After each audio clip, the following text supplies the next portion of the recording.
America అధ్యక్షుడు Trump అనుసరిస్తున్న విధానాలపై సర్వత్రా వ్యతిరేకత ఎదురవుతోంది. ముఖ్యంగా అమెరికన్లకు మాత్రమే అన్న నినాదం వలసదారులను ఇబ్బందులకు గురిచేస్తోంది. దాంతో చాలా మంది విదేశీ సంతతి పౌరులు అమెరికాను వీడేందుకు సిద్ధమవుతున్నట్లు సమాచారం.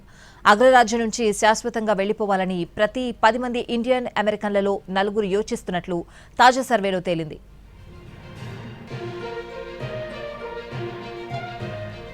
ట్రంప్ ప్రభుత్వ తీరుతో పాటు అమెరికాలో జీవన విధానాలపై అంతర్జాతీయ సంస్థ కార్నెగీ ఎండోమెంట్ ఇటీవల సర్వే చేపట్టింది. ఇందులో 40% మంది ఇండియన్ అమెరికన్లు అమెరికాను శాశ్వతంగా వీడేందుకు తీవ్రంగా ఆలోచిస్తున్నట్లు తేటతెల్లమైంది. రాజకీయ అస్థిరత వల్లే తాము అమెరికా నుంచి వెళ్లిపోవాలని అనుకుంటున్నట్లు వీరిలో 58% మంది చెప్పినట్లు సర్వే పేర్కొంది. రెండో దఫాలో ట్రంప్ పాలనపై తాము అసంతృప్తిగా ఉన్నామని 71% ఇండియన్ అమెరికన్లు తెలిపారు. 2024-25 నాటి గణాంకాల ప్రకారం ప్రస్తుతం 54 లక్షల మందికి పైగా భారతీయులు అమెరికాలో నివసిస్తున్నారు. అమెరికా మొత్తం జనాభాలో వీరు 1.5% సమానంగా ఉన్నారు.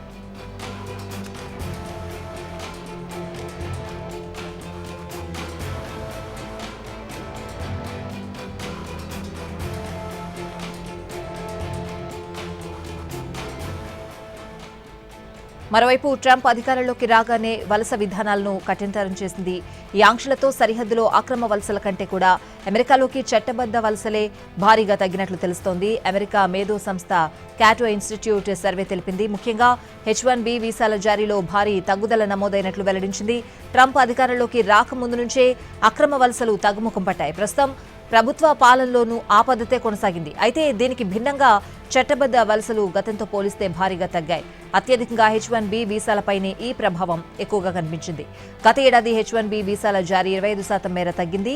ఇక $1,00,000 ఫీజు అమల్లోకి వచ్చిన తర్వాత H-1B వీసాల కోసం కంపెనీల నుంచి పిటిషన్లు ఏకంగా 87% తగ్గాయి. దీన్ని బట్టి ఈ ఆర్థిక సంవత్సరంలో H-1B వీసాలు మరింతగా తగ్గొచ్చని సర్వే అంచనా వేసింది. సోషల్ మీడియా వెట్టింగ్ తదితర ఆంక్షల కారణంగా విద్యార్థి వీసాలు కూడా 40% మేర తగ్గినట్లు సర్వే తెలిపింది.